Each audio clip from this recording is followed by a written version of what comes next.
타노스와 같이 인간의 반이 사라져야 한다는 생각을 가진 독특한 작품 기생수 더 그레이. 人間の数が半分になったら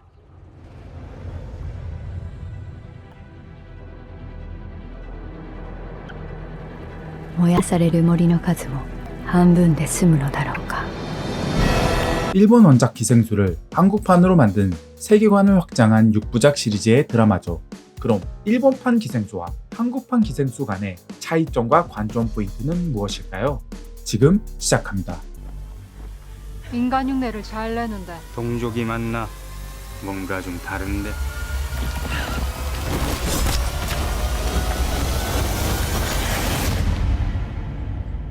기생수는 이와하키 히토시의 1988년에 나온 일본 만화로 인간을 숙주로 삼는 정체불명의 기생생물에 대한 이야기입니다. 이 만화 원작은 일본에서 애니메이션, 실사화 영화로 나올 정도로 당시 독특한 소재의 인기작인데요. 부산의 지오, 대지의 왕을 연출한 영상호 감독이 한국판으로 기생수 더 그레이를 연출하였습니다. 원작과 소재만 같을 뿐 전혀 다른 이야기의 드라마죠. 오래전부터 기생수의 팬으로 알려진 영상호 감독이 어떻게 연출했을지 정말 궁금해지는데요.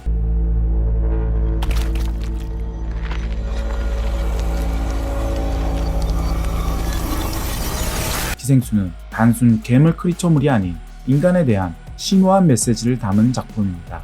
전 세계에 정체불명의 기생생물이 하늘에서 대량으로 떨어지는데요. 이 기생생물은 주로 인간을 숙주로 삼습니다. 단순 기생하는 것이 아닌 숙주를 완전 지배하는 것이 목표인데요. 이를 위해서 뇌에 침입하죠. 이 기생생물은 기생할 때 몇 가지 제약이 있는데요. 첫째, 기생 시 혈관이 아닌 피부 조직을 통해서 이동할 수 있습니다.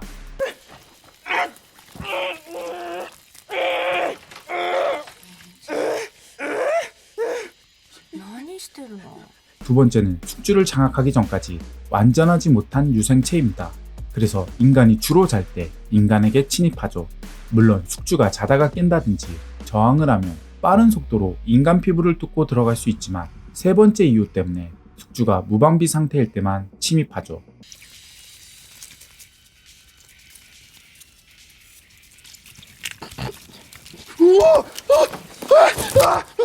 세 번째 이유는 숙주에게 침입 후 시간적 제약, 즉 골든타임이 있습니다. 빠른 시간 내에 뇌에 도달하지 못할 경우 죽거나 기생수가 위치해 있는 신체 부위와 동화됩니다. 기생생물은 동화된 부위에서 성장해 기생 부위를 자유자재로 형태를 바꿀 수 있는데요. 한번 동화되면 그 신체 세포를 통해 성장하기 때문에 나중에 뇌로 이동해도 뇌세포를 통해 숙주를 조종하지 못하죠. 이러한 제약들 때문에 인간이 잘 때 뇌와 가까운 귀와 코로 침입하는 이유입니다. 일본판 기생수에서 주인공 시니치에 침입한 기생생물이 뇌를 장악하는 것에 실패해 오른팔에 그대로 공생하게 되는 이유죠. 한국판 더 그레이에서는 마트 직원 수인이 진상 손님에게 교통사고를 당하고 수차례 칼에 찔려 쓰러지는데요. 이때 하늘에서 떨어진 기생생물 유충이 수인에게 침입하죠. 심한 부상을 당한 수인을 치료하고 뒤늦게 뇌를 장악하려고 하지만 골든타임을 놓쳐 오른쪽 뇌만 장악하게 됩니다. 네 안에 있는 기생생물이다. 너랑 내가 합치지 않았다면 둘 다 모두 죽었을 거야. 원작은 오른팔에 기생한 오른쪽이를 통해 인간에 대한 주제의식을 전달하고 있습니다. 처음에 오른쪽이는 악마와 가장 가까운 생물은 역시 인간이라고 하죠. 悪魔というものを一通り調べたが、最もそれに近い生物はやはり人間だと思うぞ。 하지만 인간에 대해 알아가면서 인간의 마음을 가지게 됩니다. 인간다움이란 무엇이고 진정한 공감을 통해 다른 생명체와 공존할 수 있으며 인간만이 갖고 있는 사랑이라는 주제의식을 보여주죠.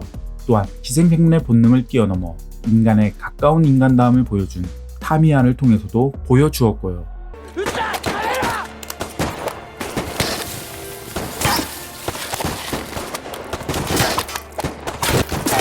기생수가 개성 강한 특이한 소재의 단순 크리처물이 아닌 명작이 된 이유이기도 하죠.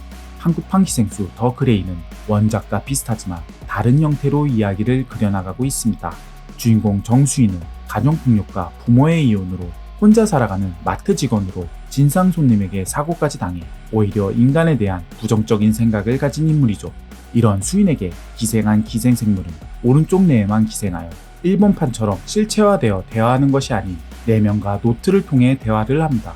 이 기생생물에게 설강우가 하이디란 이름을 지어주는데요. 이 하이디는 지킬 박사와 하이디처럼 인간의 본성에 대한 이중적인 시각으로 주제의식을 그려나갈 것 같습니다. 다만 일본파처럼 오른쪽에 특화된 전투가 아닌 다른 기생물처럼 비슷한 전투 양상을 보여주어 아쉬운데요.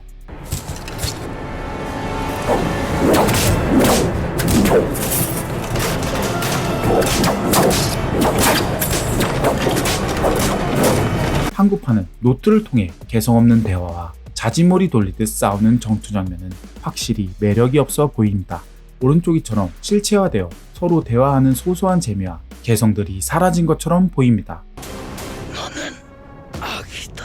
예고편만 보면 감독의 각색이 그리 좋은 선택이 아닌 것 같아 아쉽네요. 또한 원작에는 기생생물의 존재가 조금씩 알려진 것과는 달리 한국판에서는 기생생물에 대한 존재를 대중들에게 빠르게 알려지는데요. 그래서 이 기생생물을 잡기 위해 전담반이 신설되죠. 신설된 전담반 이름은 더 그레이, 한국판 기생수의 서브 제목이죠. 저는 기생생물 전담반 더 그레이 타격팀장을 맡은 최준경 팀장입니다. 이 기생생물을 전담반 더 그레이가 소탕하는 과정에서 주인공 수인과 광우가 어떤 이야기를 그려나갈지가 관건인데요. 수인은 인간과 기생생물 그 어디에도 속하지 못한 상황 속에서 하이디와 공생하는 과정에 대한 이야기를 얼마나 설득력 있게 그려나갈지가 포인트입니다. 결국 너랑 나랑은 함께 살아갈 수밖에 없어. 동생을 찾으려고 기생생물의 조직을 추격하는 설강우 캐릭터는 그간 비슷한 소재에 많이 나온 평범한 캐릭터로 보여 더 걱정이 드는데요. 원작 기생수에서는 기생생물이 천천히 사회에 스며들어 조직을 구성하면서 생기는 다양한 에피소드를 통해 이야기를 전개하였죠. 한국판 기생수 더 그레이는 초반 캐릭터들의 상황과 설명을 빠른 전개를 통해 풀어간다고 하는데요. 상투적이고 지나치게 설명적이지 않은 흐름으로 장르적 쾌감을 만끽시킬 수 있을까요? 영상호 감독은 이 작품을 통해 인간이 공존을 위해 만들어냈던 공존의 결과물이라는 조직과 개인의 이야기를 보여주고 싶었다고 하는데요. 마지막은 원작 팬이라면 환호할 만한 이야기가 펼쳐진다고 하니 기대해 보자고요.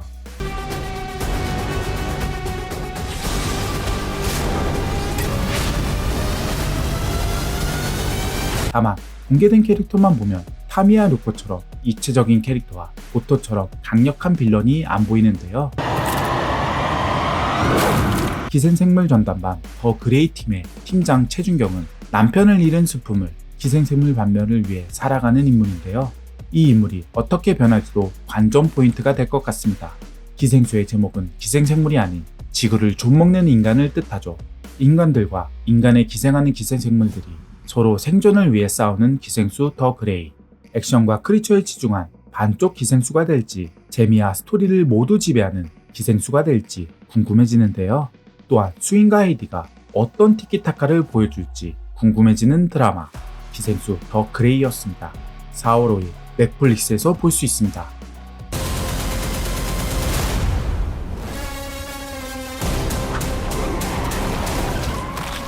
개인적으로 일본 실사판을 좋게 보지는 않는데요. 여러분들도 알다시피 정말 최악의 실사판들이 많았죠.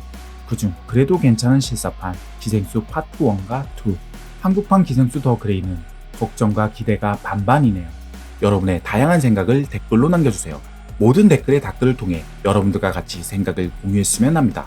영상이 도움이 되셨다면 구독과 좋아요, 알죠? 감사합니다. 무빙시즈였습니다. 인간 흉내를 잘 내는데 동족이 맞나? 뭔가 좀 다른데.